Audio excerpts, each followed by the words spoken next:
To use the cold language of the world, Mrs. Alfred Lammle rapidly improved the acquaintance of Miss Podsnap.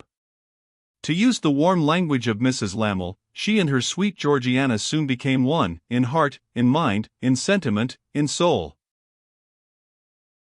Whenever Georgiana could escape from the thraldom of Podsnappery, could throw off the bedclothes of the custard-colored phaeton, and get up, could shrink out of the range of her mother's rocking, and, so to speak, rescue her poor little frosty toes from being rocked over, she repaired to her friend, Mrs. Alfred Lammle. Mrs. Podsnap by no means objected.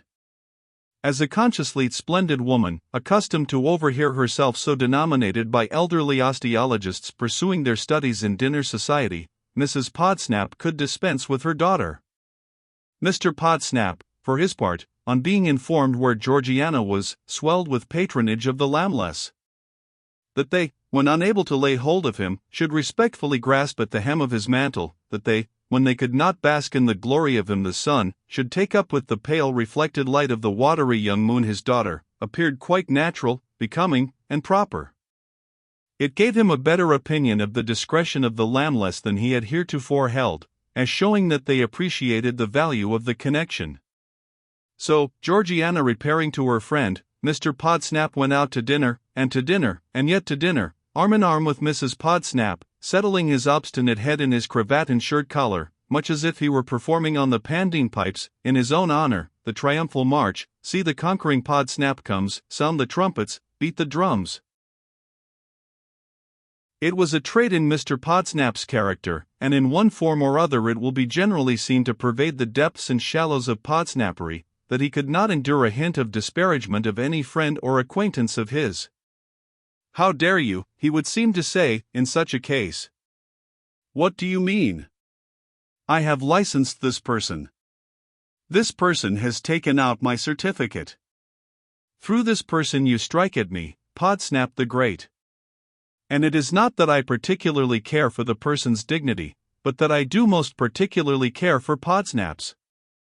Hence, if anyone in his presence had presumed to doubt the responsibility of the Lambless, he would have been mightily huffed.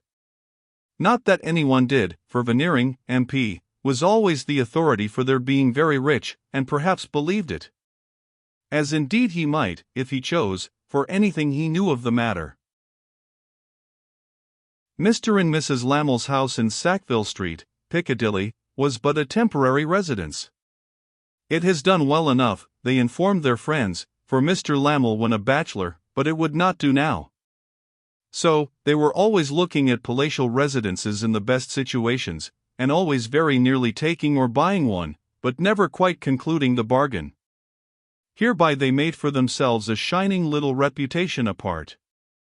People said, on seeing a vacant palatial residence, the very thing for the Lambless, and wrote to the Lambless about it, and the Lambless always went to look at it, but unfortunately it never exactly answered. In short, they suffered so many disappointments, that they began to think it would be necessary to build a palatial residence.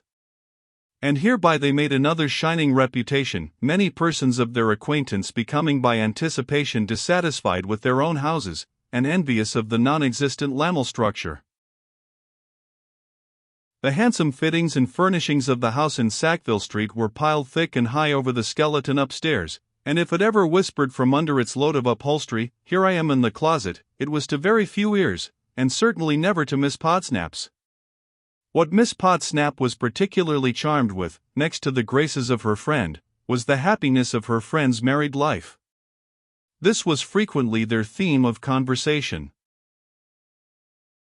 "I am sure," said Miss Podsnap, "Mr. Lammle is like a lover. At least I should think he was." "Georgiana, darling," said Mrs. Lammle, holding up a forefinger, "take care." "Oh my goodness me," exclaimed Miss Podsnap, reddening. "What have I said now?" "Alfred, you know," hinted Mrs. Lammle, playfully shaking her head. "You were never to say Mr. Lammle any more, Georgiana." "Oh. Alfred, then.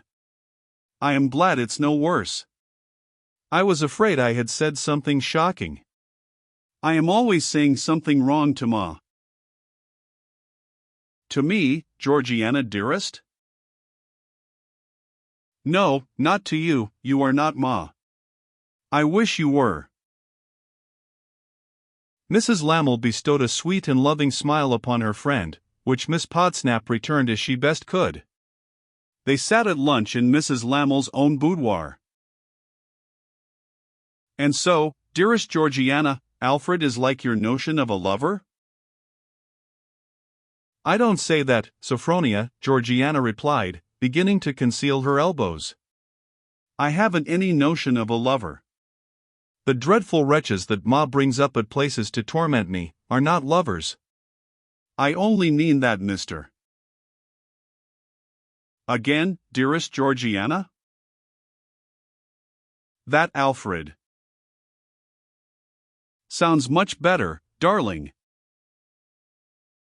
Loves you so.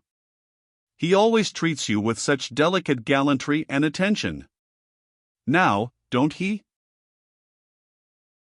Truly, my dear, said Mrs. Lammle, with a rather singular expression crossing her face. I believe that he loves me, fully as much as I love him. Oh, what happiness, exclaimed Miss Podsnap. But do you know, my Georgiana, Mrs. Lammle resumed presently, that there is something suspicious in your enthusiastic sympathy with Alfred's tenderness? Good gracious, no, I hope not. Doesn't it rather suggest, said Mrs. Lammle archly, that my Georgiana's little heart is? Oh, don't! Miss Podsnap blushingly besought her.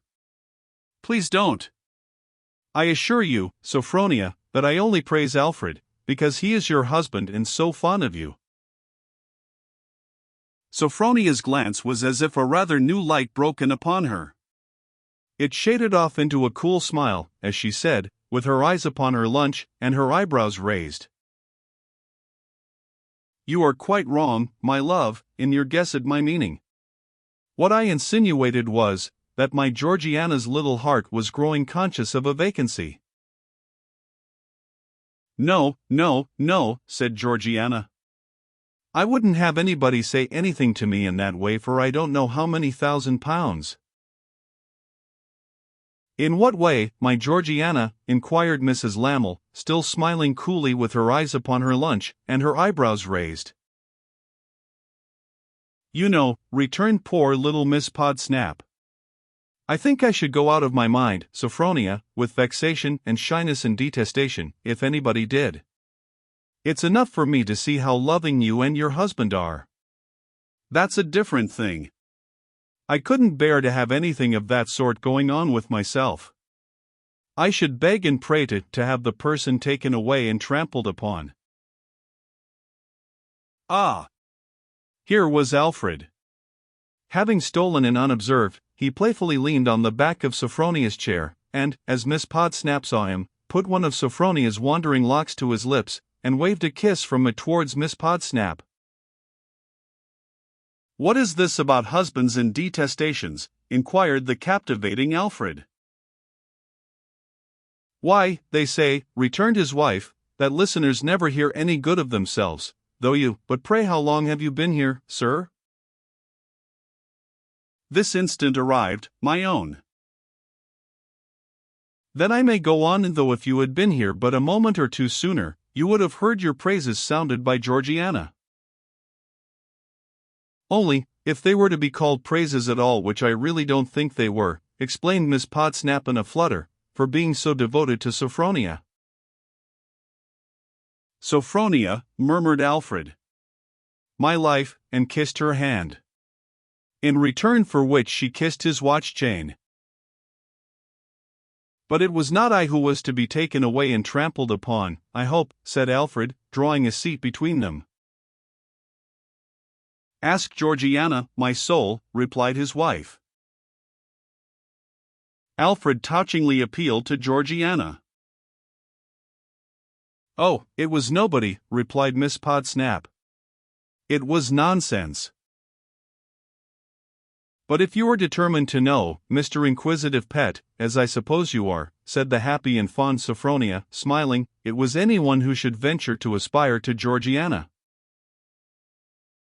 Sophronia, my love, remonstrated Mr. Lamel, becoming graver, you are not serious? Alfred, my love, returned his wife, I dare say Georgiana was not, but I am. Now this, said Mr. Lamel, shows the accidental combinations that there are in things. Could you believe, my honest, that I came in here with the name of an aspirant to our Georgiana on my lips? Of course I could believe, Alfred, said Mrs. Lamel, anything that you told me. You dear one. And I anything that you told me. How delightful those interchanges, and the looks accompanying them. Now, if the skeleton upstairs had taken that opportunity, for instance, of calling out, here I am, suffocating in the closet.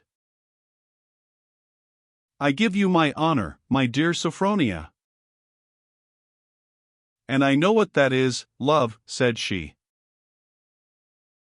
You do, my darling, that I came into the room all but uttering young Fledgeby's name. Tell Georgiana, dearest, about young Fledgeby. Oh no, don't.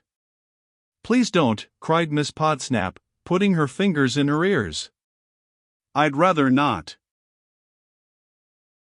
Mrs. Lamel laughed in her gayest manner, and, removing her Georgiana's unresisting hands, and playfully holding them in her own at arm's length, sometimes near together and sometimes wide apart, went on. You must know, you dearly beloved little goose, that once upon a time there was a certain person called young Fledgeby. And this young Fledgeby, who was of an excellent family and rich, was known to two other certain persons, dearly attached to one another and called Mr. and Mrs. Alfred Lamel. So this young Fledgeby, being one night at the play, there sees with Mr. and Mrs. Alfred Lamel, a certain heroine called. No, don't say Georgiana Podsnap, pleaded that young lady almost in tears. Please don't. Oh do say somebody else.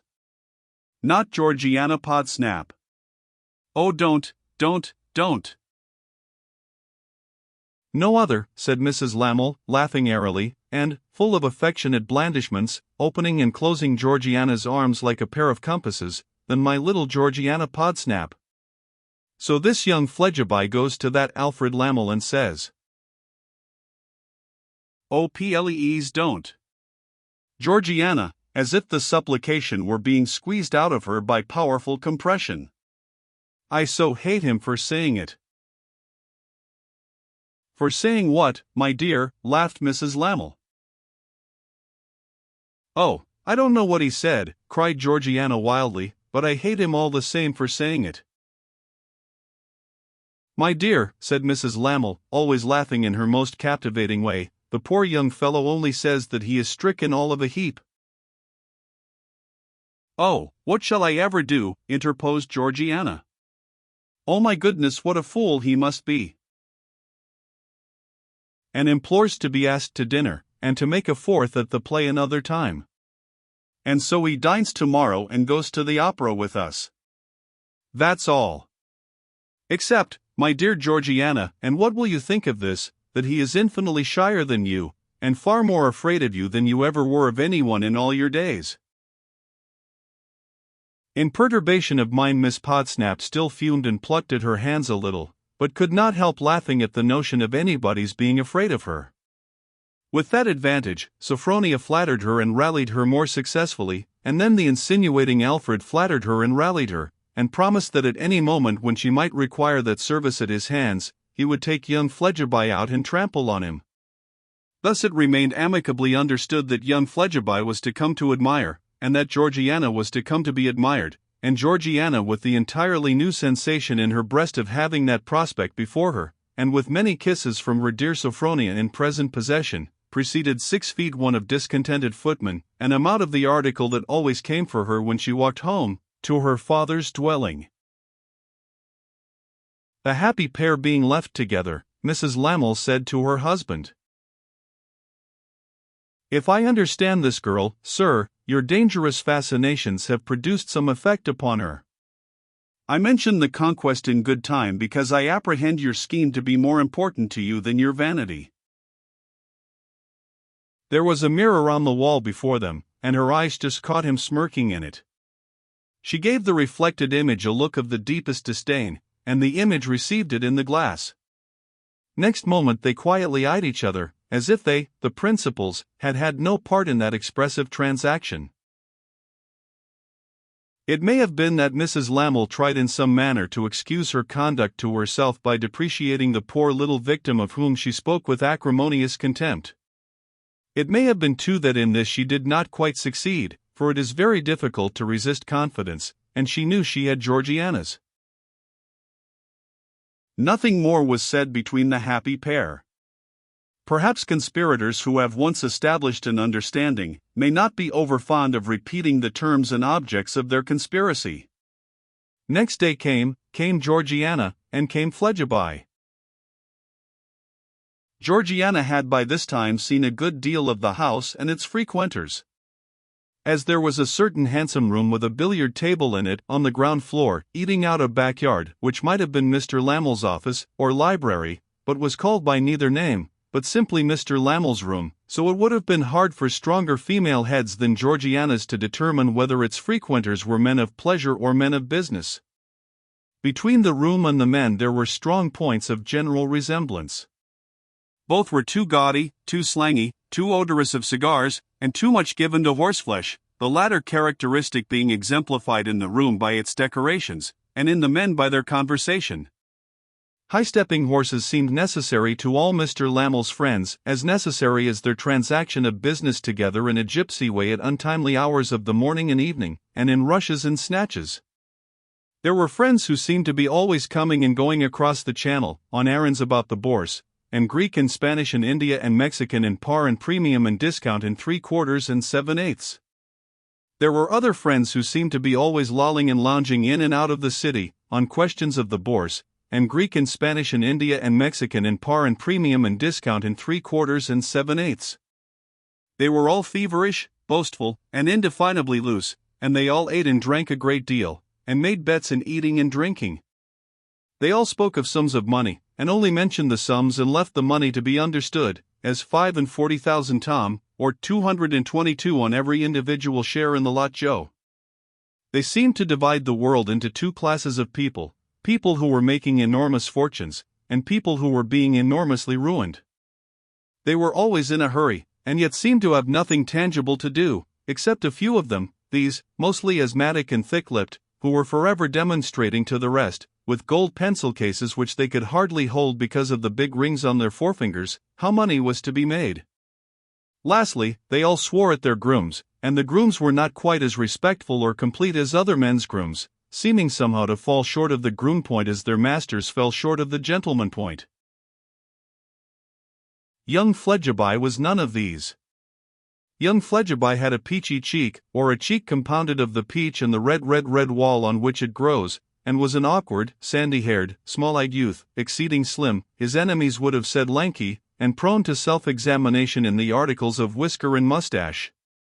While feeling for the whisker that he anxiously expected, Fledgeby underwent remarkable fluctuations of spirits, ranging along the whole scale from confidence to despair. There were times when he started, as exclaiming, "By Jupiter, here it is at last!" There were other times when, being equally depressed, he would be seen to shake his head, and give up hope. To see him at those periods leaning on a chimney-piece, like as on an urn containing the ashes of his ambition, with the cheek that would not sprout, upon the hand on which that cheek had forced conviction, was a distressing sight. Not so was Fledgeby seen on this occasion. Arrayed in superb raiment, with his opera hat under his arm, he concluded his self-examination hopefully, awaited the arrival of Miss Podsnap, and talked small talk with Mrs. Lamel. In facetious homage to the smallness of his talk, and the jerky nature of his manners, Fledgeby's familiars had agreed to confer upon him, behind his back, the honorary title of Fascination Fledgeby. "Warm weather, Mrs. Lamel," said Fascination Fledgeby. Mrs. Lamel thought it scarcely as warm as it had been yesterday. "Perhaps not," said Fascination Fledgeby, with great quickness of repartee, "but I expect it will be devilish warm tomorrow." He threw off another little scintillation. "Been out today, Mrs. Lamel?" Mrs. Lamel answered, "For a short drive." "Some people," said Fascination Flegiby, "are accustomed to take long drives, but it generally appears to me that if they make them too long, they overdo it." Being in such feather, he might have surpassed himself in his next sally, had not Miss Podsnap been announced. Mrs. Lamel flew to embrace her darling little Georgie, and when the first transports were over, presented Mr. Flegiby. Mr. Lamel came on the scene last, for he was always late, and so were the frequenters always late, all hands being bound to be made late by private information about the Bourse, and Greek and Spanish and India and Mexican in par and premium and discount in 3/4 and 7/8. A handsome little dinner was served immediately, and Mr. Lamel sat sparkling at his end of the table, with his servant behind his chair, and his ever-lingering doubts upon the subject of his wages behind himself.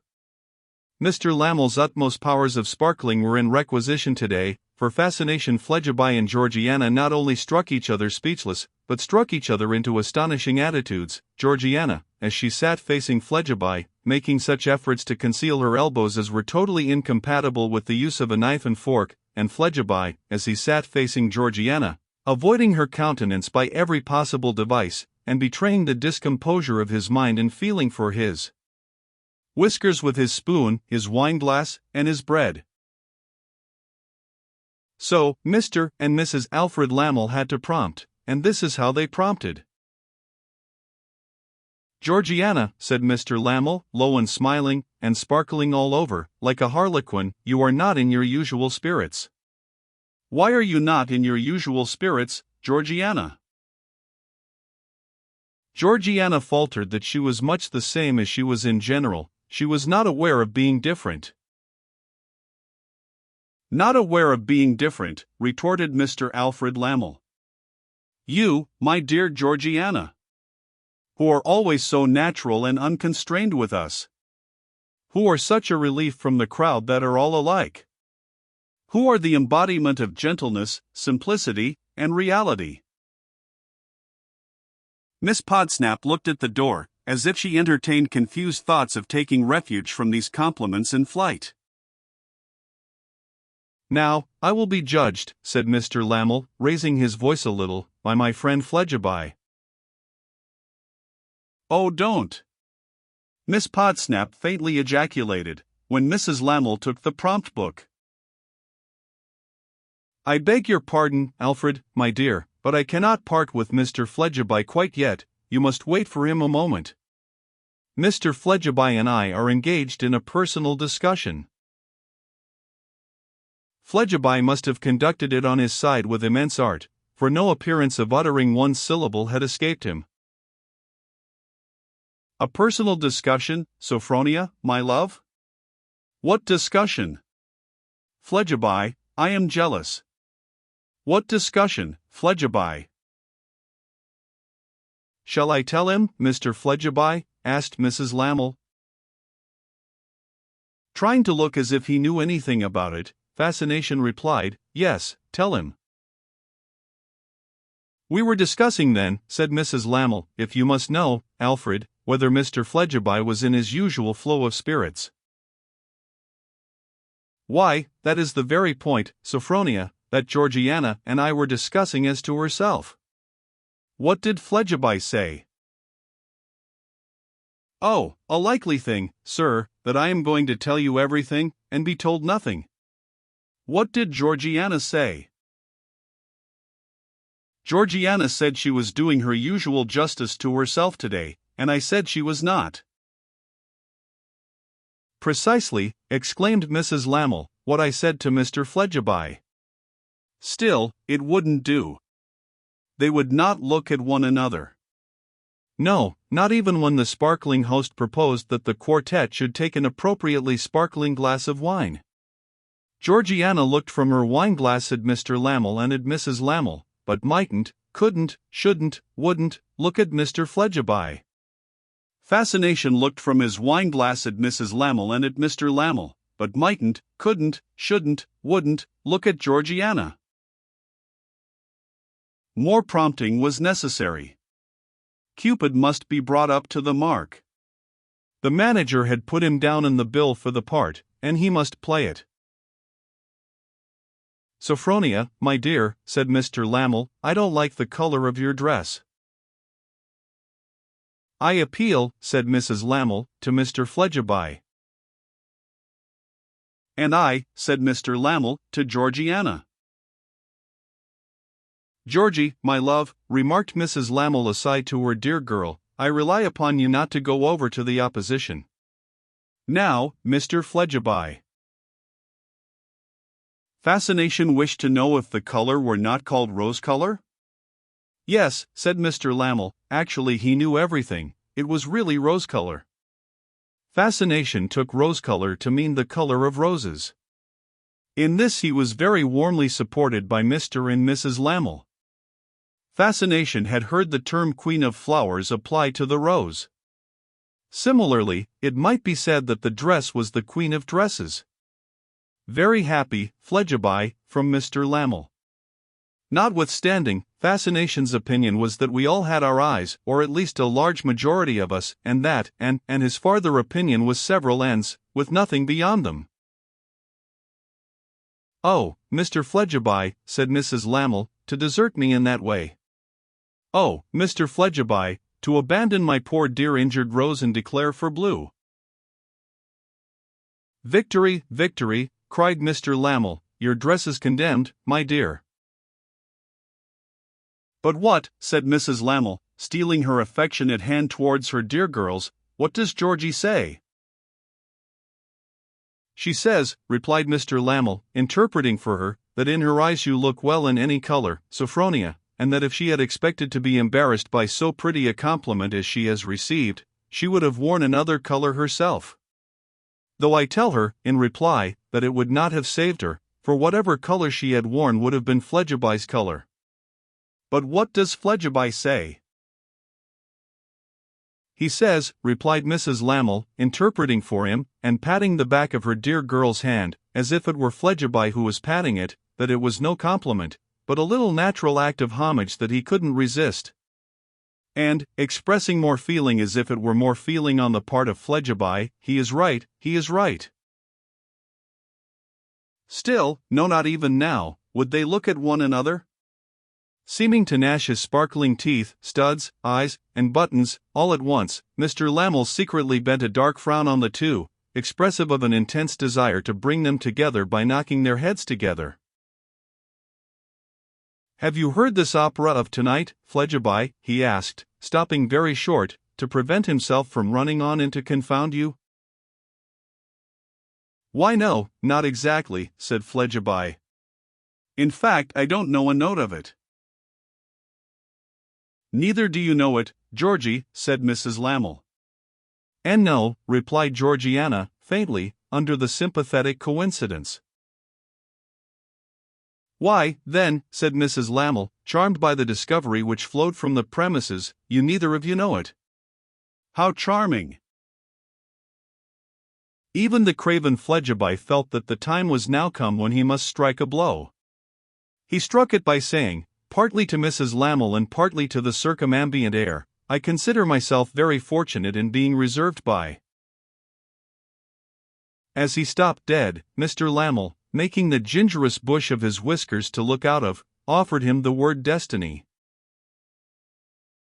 "No, I wasn't going to say that," said Fledgeby. "I was going to say fate. I consider it very fortunate that fate has written in the book which is its own property, that I should go to that opera for the first time under the memorable circumstances of going with Miss Podsnap." To which Georgiana replied, hooking her two little fingers in one another, and addressing the tablecloth, "Thank you, but I generally go with no one but you, Sophronia, and I like that very much." Content perforce with this success for the time, Mr. Lamel let Miss Podsnap out of the room, as if he were opening her cage door, and Mrs. Lamel followed. Coffee being presently served upstairs, he kept a watch on Fledgeby until Miss Podsnap's cup was empty, and then directed him with his finger, as if that young gentleman were a slow retriever, to go and fetch it. This feat he performed, not only without failure, but even with the original embellishment of informing Miss Podsnap that green tea was considered bad for the nerves. though their Miss Podsnap unintentionally threw him out by faltering, "Oh, is it indeed? How does it act?" which he was not prepared to elucidate. The carriage announced, Mrs. Lamel said, "Don't mind me, Mr. Fledgeby, my skirts and cloak occupy both my hands, take Miss Podsnap."